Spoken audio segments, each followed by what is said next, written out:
할렐루야. 오늘 또 이렇게 늦은 저녁 시간임에도 불구하고 이 강단을 가득 채워서 하나님의 이름을 찬양하는 여러분들의 그 찬양 소리를 들으니까 제 마음이 너무너무 떨립니다.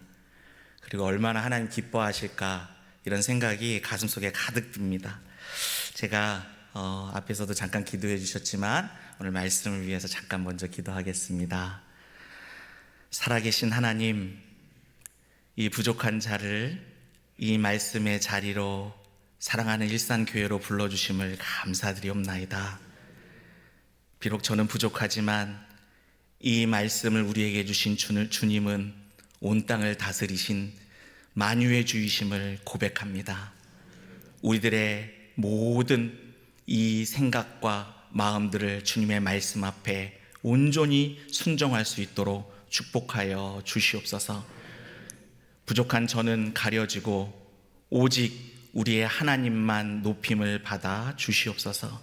모든 것 주께 맡겨오며 예수님의 이름으로 기도하옵나이다. 아멘. 네. 사랑하는 일산교회 성도 여러분, 이렇게 부족한 자를 또 이 자리에 이렇게 불러주셔서 감사합니다. 특별히 우리 담임 목사님, 또 우리 허락해 주신 장로님, 또 우리 교회 앞에 다시 한번 감사드리고 또 올 수 있도록 허락해 주신 우리 하나님 앞에 모든 영광을 올려드립니다. 우리 일산교회가 지금 새생명 축제를 준비하면서 이와 같이 뜨거운 금요 기도의 밤을 지금 진행하고 있다고 들었습니다. 우리가 이제 복음을 전해야 될 것들을 가슴에 품고 또 사명을 가지면서 이 사역들을 감당하고 있는데요. 사실은 이 사역을 왜 해야 되는가라는 것에 대한 우리의 해답이 있어야 됩니다. 그냥 복음을 전하라고 하니까 복음을 전하는 것인가? 또 우리 안에 있는 사역의 일정 가운데 있는 거니까 우리가 또 힘을 내서 또 일을 잘 감당해야 하는 것인가? 여러 가지 우리들 안에 생각들도 있으면서 한편으로는 또 어떤 분들은 때가 됐다, 복음을 전해야겠다 하시는 분도 계시겠지만 또 한편으로는 어떤 분들은 나는 또 누구에게 복음을 전해야 할까 고민하고 또 염려하시는 분들도 계실 겁니다. 그런데 오늘 그 모든 여러 가지 모양의 생각과 관심과 이 사역을 감당해야 되는 이유들이 있겠지만 그럼에도 불구하고 이 사역을 우리 안에서 해야 되는 중요한 이유가 하나 있는데 그것은 무엇이냐면 바로 예수 그리스도입니다. 여러분, 우리 일산교회를 이렇게 볼 때 제가 보니까 굉장히 뜨겁고 성령 충만합니다. 그런데 우리 일산교회를 제가 이런 말해서 너무너무 죄송합니다만 이거 한번 그냥 예를 드는 겁니다. 너무 이 야밤에 무섭게 생각은 안 하셨으면 좋겠습니다. 혹시 우리 일산교회를요, 그 한약재를 다린다는 거 아시죠, 여러분? 한약재 통에다가 우리 일산교회를 딱 넣어서 정말 정성으로 다리고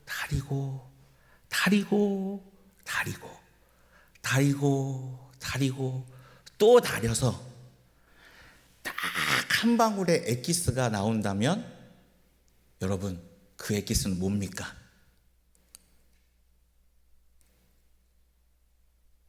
훌륭하신 우리 목사님? 아니면 우리 여기 멋지게 우리 교회를 든든하게 지켜주신 우리 장로님들?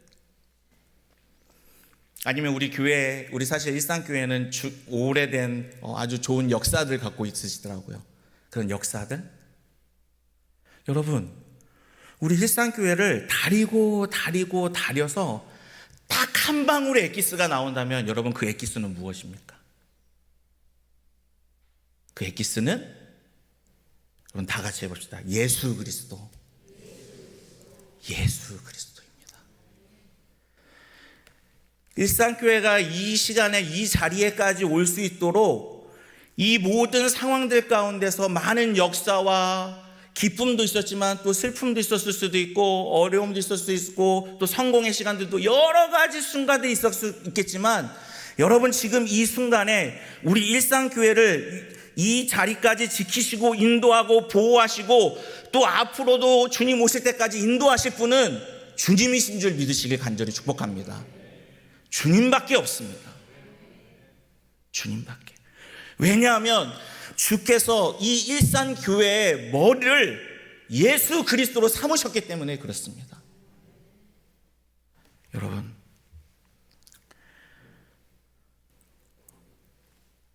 어떤 사람이 이 교회에 왔을 때 이 교회 안에는 항상 예수 그리스도의 향기가 충만하길 간절히 축복합니다. 사람의 향기 말고요, 멋진 우리 교회의 건물의 향기 말고요, 이 교회에서 누굴 만나든지 어느 구석을 가든지 어디 발걸음을 하든지 무엇을 접하든지 그곳에서 나야 되는 향기는 오직 예수 그리스도의 향기입니다. 옆에 있는 분들 얼굴 한번 쳐다보시죠. 째려보시지 말고 은혜롭게 쳐다보시라는 뜻입니다. 쳐다보시죠. 이렇게 얘기하겠습니다. 우리 집사님, 권사님, 장로님 얼굴을 보니까 예수님 향기가 납니다. 해보겠습니다. 시작.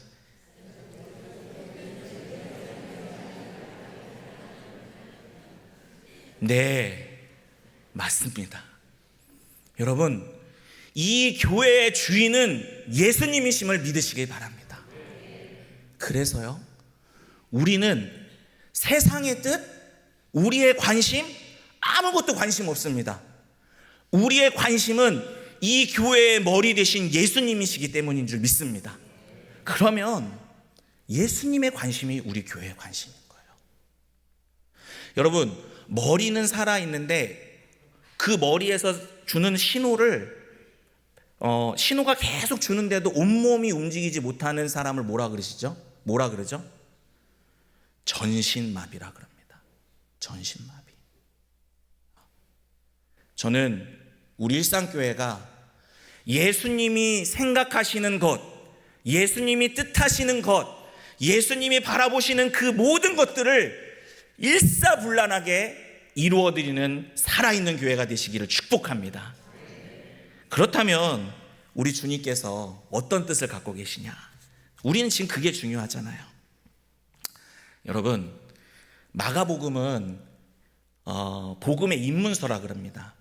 그러니까 복음에 대해서 가장 핵심적인 내용들을 아주 간략하게, 아주 우리들이 잘 이해할 수 있도록 정리해 놓은 책입니다. 그래서 여러분들 마가복음을 읽으시면서는 복음에 대한 정리를 잘 하실 수가 있으세요. 그런데 여러분, 마가복음에 보면 주님께서 40일 금식을, 성령의 이끌림을 따라 40일 금식을 하시고 나서 주님께서 제일 먼저 하셨던 일이 무엇인 줄 아십니까? 광야에서 시험을 받으셨죠. 그렇죠? 그리고 시험을 받으시고 나서 주님께서 제일 먼저 하신 것은 온 마을을, 갈릴리와 그 주변을 두루 다니시며 복음을 전파하셨습니다. 주님에게 있어서 그 사명을 시작해야 되는 첫 번째 일이 무엇이었냐면은 바로 회개하라, 천국이 가까이 왔느니라라고 선포하시면서 복음을 전하신 것이었습니다. 또한 여러분들, 우리 함께 말씀을 한 구절 좀 같이 읽도록 하겠습니다. 마가복음 1장 38절입니다. 제가 따로 설교 말씀을 위에다가 드리진 않았습니다. 왜냐하면 중요한 건 우리가, 제가 말을 많이 하는 것보다 하나님의 말씀이 더 중요하기 때문에 이 말씀을 직접 한번 읽어보는 게 중요합니다. 마가복음 1장 38절 말씀입니다. 주께서 이제 많은 사람들을 병을 고치시면서 그 영혼들을 고쳐가시니까 사람들이 막 주님 앞에 다가옵니다.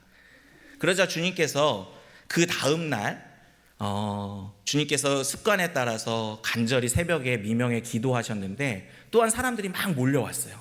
주님한테. 또 여러 가지 또 병도 고침을 받고 또 은혜도 받기 위해서 왔는데 그 주님께서 제자들에게 다가온 사람들이 사람들이 다 주님께 지금 이렇게 몰려오고 있습니다. 그렇게 얘기하자 주님이 뭐라고 얘기하셨는가 보는 겁니다. 1장 38절 시작. 이르시되 우리가 다른 가까운 마을들로 가자. 거기서도 전도하리니 내가 이를 위하여 왔노라. 여러분, 우리 교회의 머리 되신 예수님께서 이 땅에 오신 이유가 뭐라고 지금 말씀하고 계십니까? 전도하기 위해서 내가 보내심을 받았다는 것입니다. 그렇다면 우리 교회의 머리 되신 주님이 영혼을 구원하고 전도하는 일 때문에 이 땅에 오셨다라고 이렇게 정확하게 성경에서 말씀하고 있다면 그 몸이 된 우리 일상교회가 해야 되는 일은 무엇이죠? 영혼을 구원하는 일인 줄 믿습니다. 왜? 우리 주님이 우리 교회의 머리시니까. 그런데 주님은 그 일생을 통하여서 자신의 모든 삶을 걸어 다니시면서 전도하셨습니다. 사마리아 여인에게 전도하시고 또 삭개오에게 전도하시고 또는 정말로 하나님을 믿으면서도 예수 그리스도를 믿지 아니하는 유대인들에게도 복음을 전하시면서 전도하셨어요. 그렇게 복음을 전하시면서 그분의 인생의 마지막의 클라이막스는 무엇이었습니까? 십자가의 사명이었어요.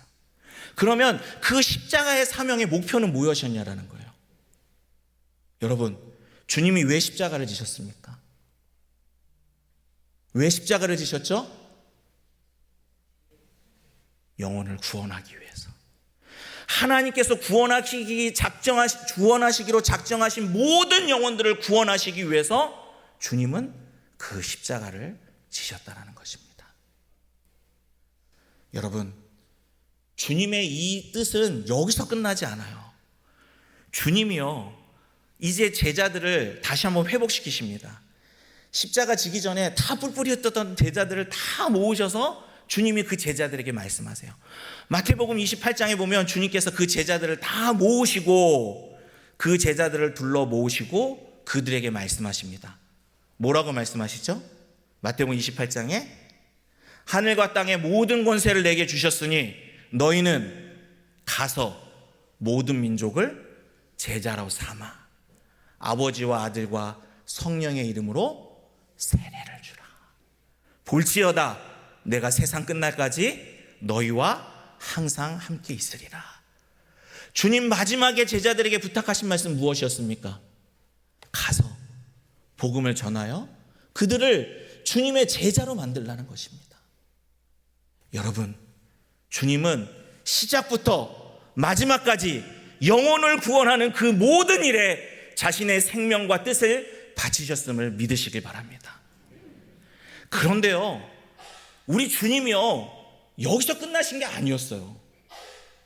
여러분, 주님이 제자들을 모아놓고 거기서 끝내셨으면 중요하니까 또 그렇게 얘기하셨겠나 보다 하시겠는데, 여러분, 사도행전 1장 말씀에 보면은 이제 주님이 제자들에게 그렇게 얘기하신 다음에 뭐 하십니까? 1장에 보면은 승천하시잖아요. 여러분, 주님이 승천하시면서 제자들이 그 밑에서 사도들을 모으셨다 그랬어요. 사도들을 모았는데 그 사도들이 그 하늘로 주님이 승천하시는 모습을 쳐다보고 있습니다. 그러자 주님이 뭐라고 말씀하십니까? 그 제자들에게 1장 8절 우리 다 같이 암송할 것 같은데요. 오직 시작. 오직 성령이 너희에게 임하시면 너희가 권능을 받고 예루살렘과 온 유대와 사마리아와 땅끝까지 이르러 뭐가 되라고요? 내 증인이 되라. 내 증인이 되라. 주님 마지막으로 십자가 사명 다 감당하시고 남아있는 주님의 사람들에게 끝내 부탁하신 두 가지가 아니라 딱 한 가지죠. 2번. 너무 중요하니까 2번 말씀하셨어요. 복음을 전파하라는 것입니다. 복음을 전파하라는 것입니다. 사랑하는 우리 일상교회 성도 여러분, 우리 일상교회의 주인은 예수 그리스도이십니다. 아멘. 그렇다면 주님의 영혼 구원의 그 온 생애를 다 바치신 영혼 구원의 그 사명, 그리고 승천하시면서까지 제자들에게 다시 한번 또 말씀하신 주님의 그 복음의 명령은 누구의 명령입니까? 누구에게 하신 명령입니까? 우리에게 하신 명령입니다. 우리 옆 사람 보게요. 이렇게 얘기하겠습니다. 당신에게 하신 명령입니다. 이러면 이제 정가 되는 거예요. 내 건 아니고 그분 거가 되는 거죠. 다시 한번 저를 보면 이렇게 그분을 보면서 얘기하겠습니다. 나에게 주신 명령입니다. 나에게 주신 명령이에요.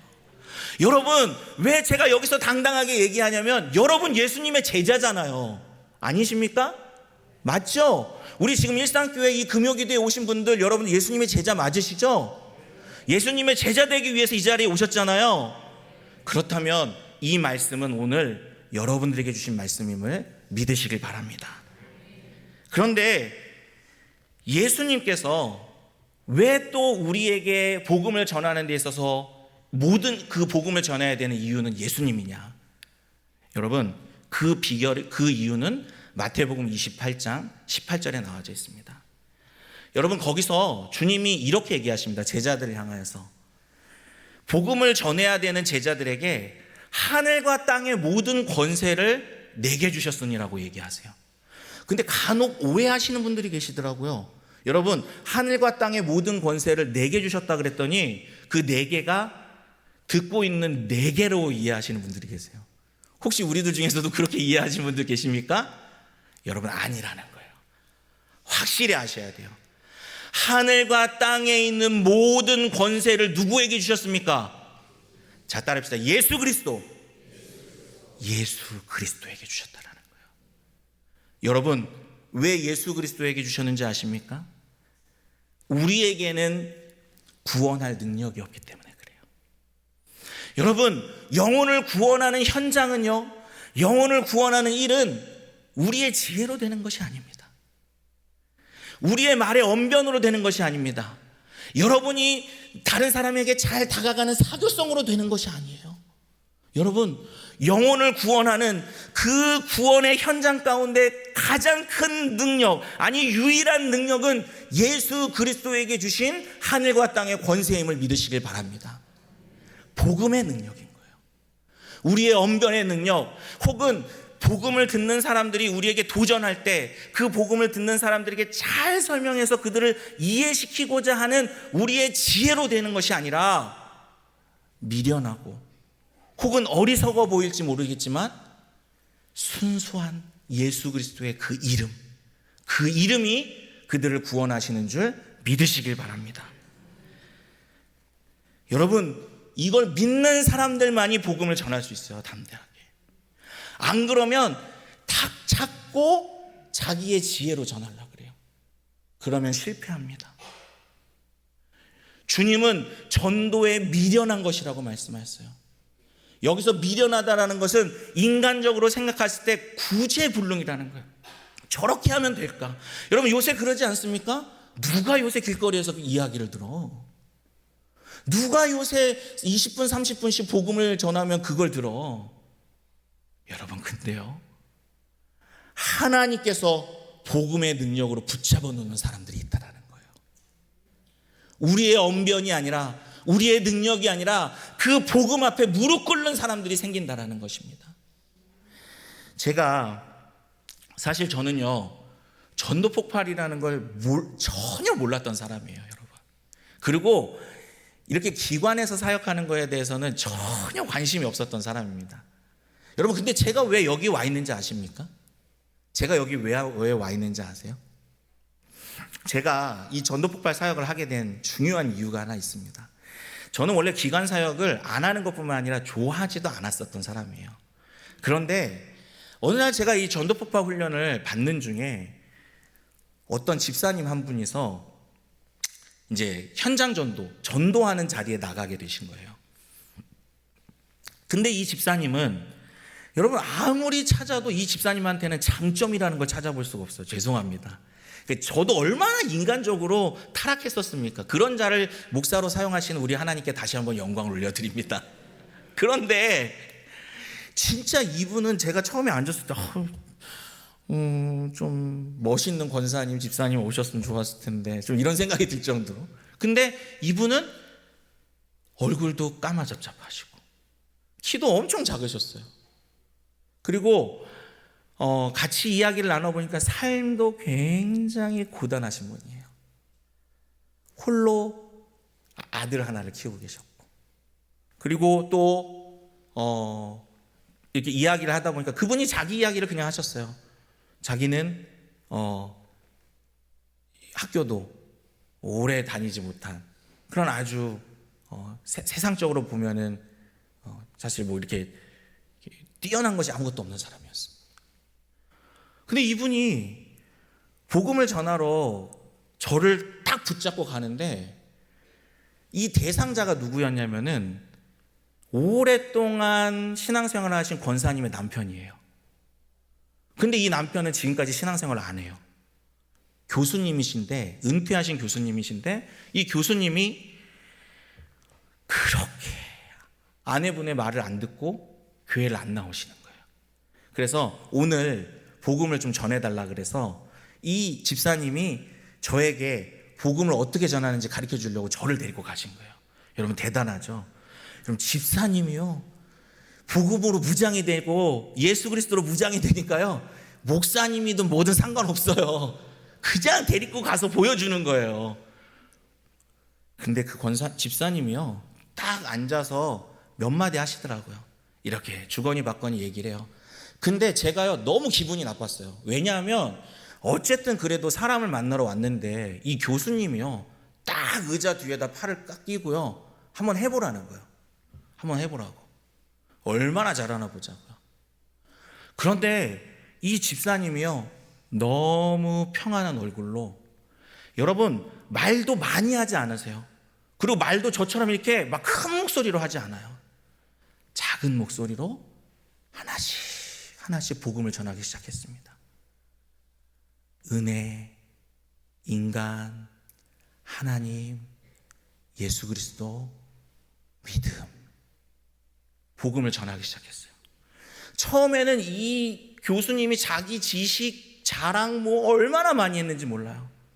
그런데 그런 얘기를 다 들어주고 나서 이 집사님은 조용하게 은혜, 인간, 하나님, 예수 그리스도, 믿음, 전도폭발에 있는 그 복음 제시를 정말 아주 간단하고 명료하게 복음만 전하셨어요. 그랬는데 처음에 이렇게 거만하게 뒤에 이렇게 앉아 계셨던 그 교수님이요, 얘기를 들으시더니 천천히 어떻게 되시냐면 무릎에 손을 이렇게 얹으시기 시작하셨습니다. 그러더니 마지막에 이 영생의 선물을 받기를 원하십니까? 라고 이렇게 질문을 하는데 이 교수님이 거기서 눈물을 흘리시면서 그 주님을 내가 나의 주님으로 영접하고 싶다고 그러시면서 눈물로 영접 기도를 하셨어요. 여러분 그 거만했던 교수님이 무엇 앞에 무릎을 꿇은 겁니까? 복음을 전하고 있는 그 집사님의 모습에 무릎을 꿇은 겁니까? 그 집사님의 지식에 무릎을 꿇은 겁니까? 그 집사님의 언변에 무릎을 꿇은 겁니까? 그 집사님의 인격에 무릎을 꿇은 겁니까? 아니에요. 가장 하이클래스라고 했던 그 교수님이 무릎을 꿇었던 거는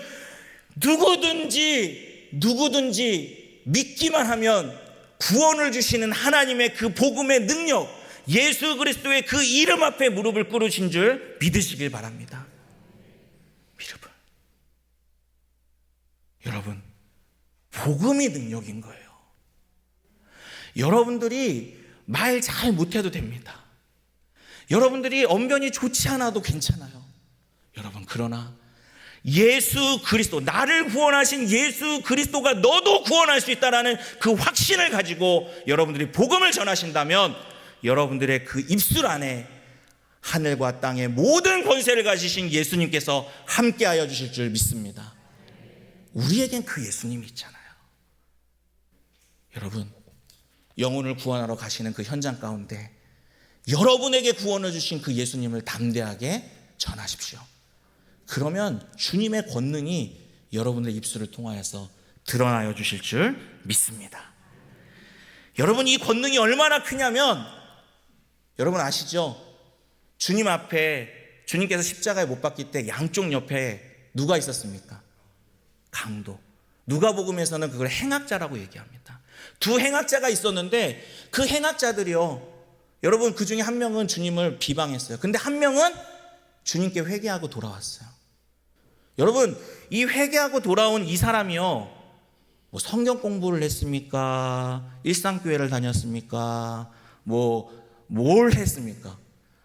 아마 이 행악자는 얼마나 큰 죄를 지었으면은 지금 십자가에 못 박혀 있는 거예요. 가장 큰 형벌 아닙니까? 이 사람에게는 어떤 것도 선한 것을 찾아볼 수 없어요. 그 사람의 인생 가운데서 그가 하나님과 어떤 관계가 있었는지 우리는 아마도 예상하건대 아마 없었을 것입니다.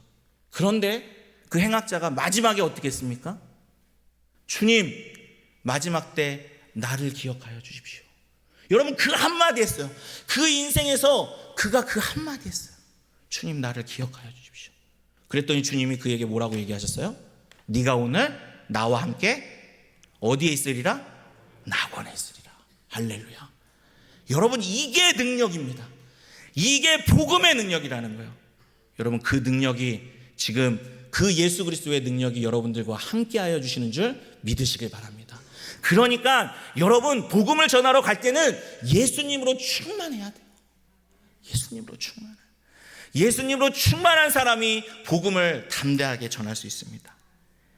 그런데 마지막으로요, 여러분, 주님은요 어떤 뜻을 품고 계시냐면요, 여러분, 주님께서 복음을 두루 다니시면서 복음을 전파하시면서 그 다음에 바로 하셨던 게 뭐였냐면 마가복음 1장에 그 다음 바로 하셨던 것이 주님께서 베드로와 그 형제를 부르시는 겁니다. 여러분, 그 베드로와 그 형제를 부르시면서 주님께서 뭐라고 얘기하셨습니까? 네가 나를 따라오면 내가 너를 사람 낚는 어부로 만들어주겠다라고 얘기하셨어요. 여러분, 주님이 주님의 사람들을 세워가시면서 주님 안에 있는 한 가지의 소원은 무엇일까요? 그것은 바로 영혼을 구원하는 사람입니다. 여러분, 제가 오늘 여러분들에게 사실 정말 너무너무 정말 감격스럽습니다. 이렇게 금요기도회 때 이렇게 많은 분들이 함께 이 자리 가운데서 하나님을 예배하고 찬양하는 모습을 보니까 너무너무 감격스럽습니다. 여러분, 그런데요, 우리가 이 자리에 있는 이유가 뭘까요? 예수님을 따라가려고 온 거잖아요. 어떻게 하면 주님의 뜻이 무엇인지, 어떻게 하면 내가 주님의 그 마음을 알아서 그 주님을 따라가기 위해서 여러분 다 이 자리에 오신 것 아닙니까? 여러분, 그러시죠? 주님을 닮아가고 싶어서 이 자리에 오셨죠? 주님께서 내 삶을 온전히 인도해 주시는 나의 인도자가 되어 주시길 위해서 여러분 이 자리에 오셨죠? 그렇죠? 그래서 주님 오늘 여기에서 이렇게 얘기하세요. 네가 나를 따라오면 내가 너를 뭐로 만들어 주시겠다고요? 사람을 낚는 어부로 만들어 주겠다. 여러분들이 주님을 열심히, 그리고 여러분들의 모든 힘을 다해서 주님을 따라갈 때 주님은, 성령님은 여러분들을 사람 낚는 어부로 만들어 주실 줄 믿습니다. 여러분, 그것이 하나님의 뜻인 거예요. 주님의 뜻. 그래서 주님은 제자들에게 다른 말씀하지 않으셨어요. 네가 나를 따라오면 너를 사람을 낚는 어부로 만들어 주신다고 하셨습니다. 여러분, 이 마음이 주님의 마음입니다. 이 마음이 우리 교회를 다스리시는 주님의 마음이라는 것이에요. 이 마음을 가슴에 품으시기를 간절히 축복합니다. 그런데 오늘 이제 본문에 있는 말씀에 비추어서 우리가 또 한 가지 주님을 찾아야 되는 게 하나 더 있습니다. 영혼을 구원하는 현장 가운데서. 뭐냐면 우리 디모데후서 4장 1절 말씀입니다. 여러분 넘어와서 조금 그러시긴 하겠지만 우리 다시 한번 읽어보도록 하겠습니다. 디모데후서 4장 1절 말씀입니다.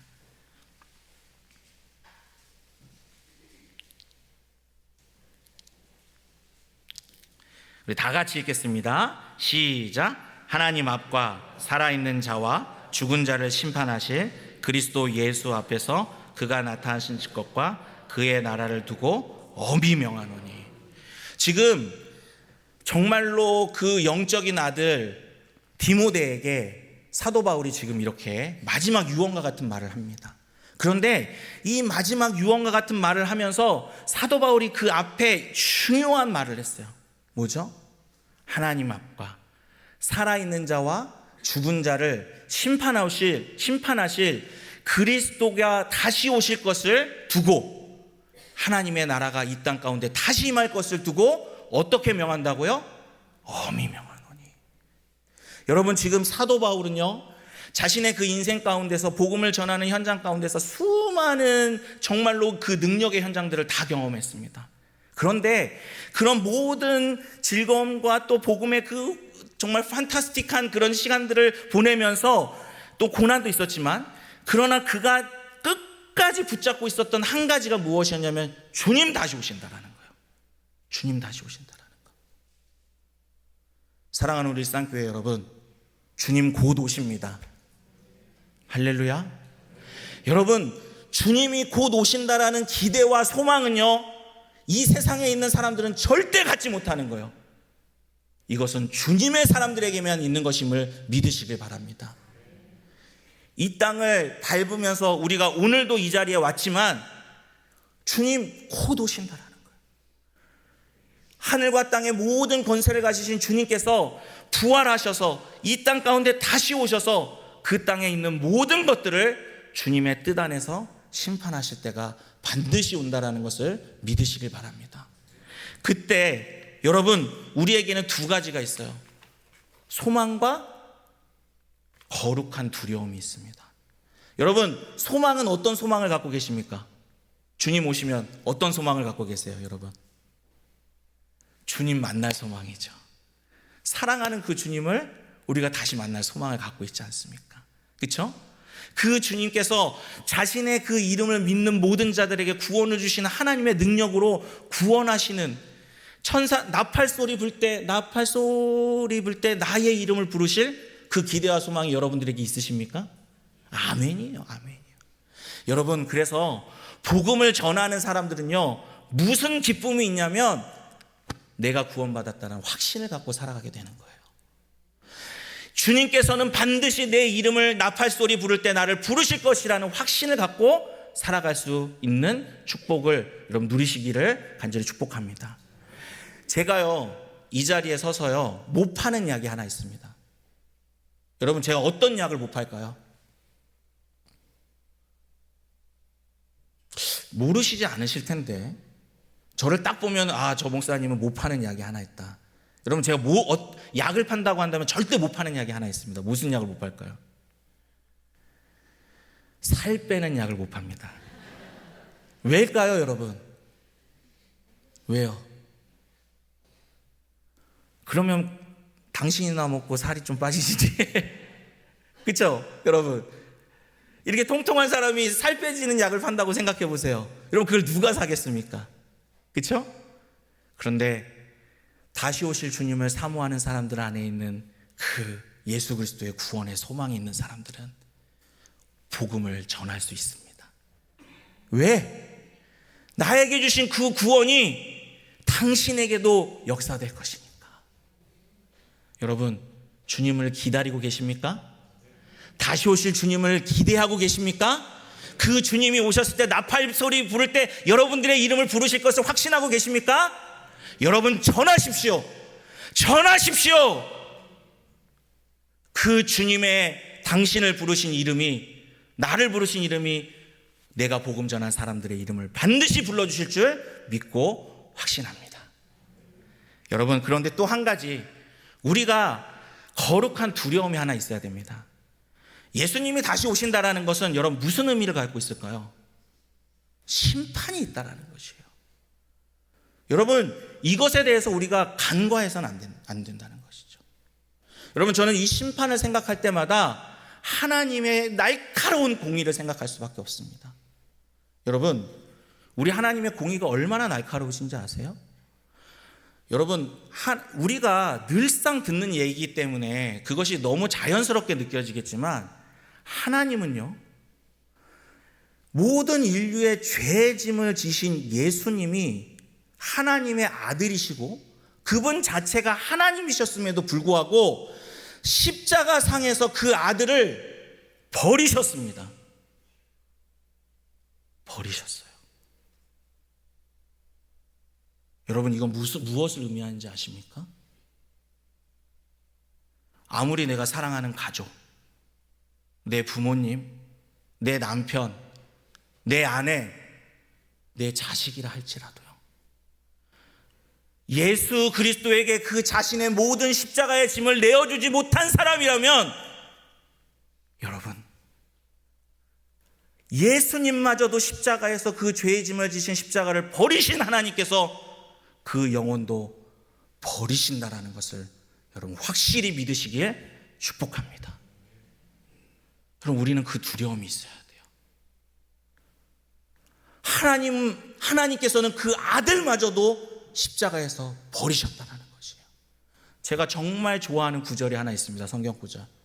여러분, 그 구절이 뭐냐면은 이거예요. 로마서 8장에 하나님께서 그 아들을 우리에게 주신 그분께서 하물며 아들을 주셨는데 우리에게 더 좋은 은사를 주시지 아니하겠느냐라는 그 말씀입니다. 여러분, 저는 그 말씀 가운데 얼마나 큰 자유와 은혜를 얻었는지 모릅니다. 그런데 여러분, 그 말씀을 뒤집어 보십시오. 죄의 짐을 짊어지고 가는, 아무리 하나님의 아들이시다 하셨지라도 죄의 짐을 지고 가는 예수 그리스도를 버리신 하나님이시라면, 여러분, 하물며 인간이겠습니까? 우리 안에 이 날카로운 하나님의 정의에 대해서 여러분 항상 긴장하고 서 있어야 될 줄 믿습니다. 그 주님은 부지불식간에 도적과 같이 이 땅 가운데 오십니다. 그때는 아무리 애원하고 애원해도 더 이상 기회가 없다라는 것을 여러분들 아시길 바랍니다. 여러분, 이번에 전도축제 할 때 다른 여러 사람들이 생각날 수 있겠지만, 여러분, 제일 먼저 우리 안에 이번에 구원해야 될 사람 누굽니까? 내 가족, 하나님께서 나에게 주신 중요한 내 부모님, 내 친척들, 하나님께서 이번에 귀한 기회를 주신 줄 믿으시길 바랍니다. 그래서 여러분, 정말로 이 하나님의 사랑과 공의의 이 앞에 정말로 이 모든 복음을 듣는 사람들이 사랑의 은혜, 구원의 은혜로 온전히 옮겨가는 축복이 있으시기를 간절히 축복합니다. 그랬을 때 우리 주님께서 이 주님을 기다리는 전도자들에게 부탁하시는 두 가지가 있습니다. 여러분, 첫 번째, 우리 4장 2절의 첫 번째 말씀입니다. 우리 앞부분만 먼저 읽어볼까요? 시작. 너는 말씀을 전파하라 라는 것입니다. 여러분, 주님께서 우리 전도자들에게 하시는 것이 뭐예요? 말씀을 전파하라는 거예요. 전파하라는 거예요. 주님을 따르는 제자들에게 지금 하시는 말씀이 뭐예요? 말씀을 전파하라는 거예요. 여러분, 주님께서 왜 특별히 이 말씀을 하셨는가 보면, 여러분, 우리에게는요, 정말 주님을 따라가는 모습들 가운데 우리가 안주하는 모습이 있습니다. 뭐냐면, 말씀을 듣고 말씀을 배우는 자리까지만 가는 경우가 많아요. 말씀을 듣고 말씀을 배우는 자리. 그런데 주님은요, 성경 곳곳에다가 뭘 말씀하고 계시냐면은, 복음을 들은 사람이, 은혜를 받은 사람이 말씀을 강론하고 전해야 된다는 것이에요. 여러분, 신명기 말씀에 보면은, 오늘 내가 너희에게 명하는 이 말씀은 너는 마음에 새기고 내 자녀에게 부지런히 가르치며 집에 앉았을 때든지 길에 갈 때든지 누구에게 누워있을 때든지 일어날 때든지 이 말씀을 그 자녀들에게 뭐 하라고 말씀하시냐면 강론하라고 말씀하십니다. 전하라는 거예요. 말씀을 들은 자리, 배우는 자리, 거기서 성숙된 자리에서만 머무르는 사람이 절대 되어서는 안 되라는 것이죠. 주님은 어느 자리에까지 나가라고요? 말씀을 전하는 자리. 들은 말씀을 마음에만 품는 자리가 아니라 그 들은 말씀으로 내 영혼만 살찌는 자리가 아니라 그 들은 말씀을 반드시 전하는 자리로 주님은 우리를 보내고 계신다라는 것을 믿으시길 바랍니다. 그래서 여러분, 주님께서는요, 제자들을 예수님께서 십자가의 사명을 감당하실 때 예수님을 배반했던 제자들이 그렇게들 이제 실망의 자리에서 정말 엎치락뒤치락 그러고 뭐 떠나니 안 떠나니 뭐 이렇게 하고 있을 때 주님께서 그 제자들을 모으시고 특별히 베드로를 부르시고 여러분 회복시키시지 않습니까? 그렇죠? 그 회복하신 다음에 그 주님께서 베드로에게 하신 말씀이 무엇입니까? 내 양을 먹이라라는 거예요. 내 양을 먹이라. 사랑하는 성도 여러분, 여러분들이 주님을 따르는 제자라면 오늘 주님의 이 엄중한 말씀을 들으시기를 간절히 축복합니다. 말씀을 듣는 자리, 말씀을 배우는 자리에서 내 영혼이 살찌고 내 영혼이 풍성해지는 자리에서 멈추는 사람들이 아니라 말씀을 전하여 영혼을 살리시는 여러분들이 되시기를 간절히 축복합니다.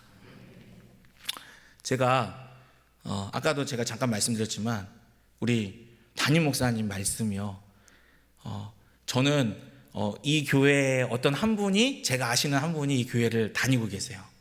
그런데 그분이 저한테 여기 일상교회 말씀이 너무 좋다고 하면서 새벽에 어쩔 때는 막 저한테 카톡으로 유튜브를 보내주십니다. 그래서 제가 어쩔 수 없이 그 말씀을 가끔 들을 때가 있어요. 근데 들으면요, 너무 말씀이 은혜로워요. 그분이 하시는 말씀이 그 얘기였어요. 매 주일마다 예배 시간에 자기가 눈물을 흘린대요. 말씀을 들으면서, 하나님 앞에 말씀을 들으면서. 사랑하는 성도 여러분, 하나님께서 왜 여러분들에게 이렇게 귀한 은혜의 말씀의 전파자, 목사님, 우리 함께 계시는 여기 우리 일상교회 사역자들, 왜 하나님께서 여러분들에게 허락해 주신지 아십니까? 그 말씀 듣고 여러분들만 행복하고 즐거우라고요? 하나님이 이 귀한 말씀을 이 일상교회에 부으시고 내리시고 축복하신 이유는 여러분 그 말씀을 가지고 그 말씀을 몰라 죽어서 허덕이고 있는 영혼들이 다시 살게 하심을 믿으시길 바랍니다. 누굴 통해서요? 다시 한번 옆 사람 보면서 얘기합시다. 나를 통해서요. 여러분, 옆 사람 통해서가 아니에요. 나를 통해서요.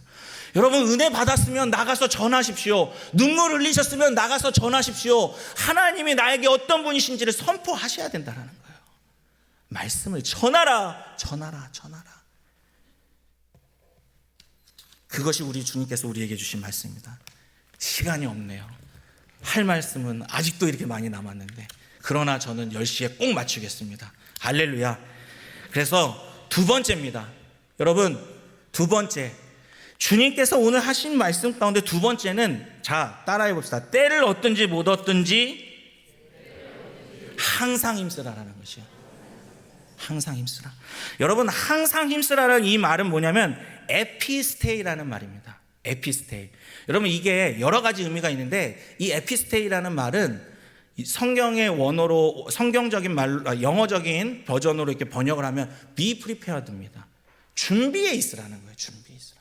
여러분, 힘쓰라 그랬더니 막 나가서 힘써야 된다, 복음을 전해야 된다, 내가 어떻게든지 한 명의 영혼은 막 이래야 된다, 이런 게 아니라 주님께서 뭐라 그러냐면 준비돼 있어라.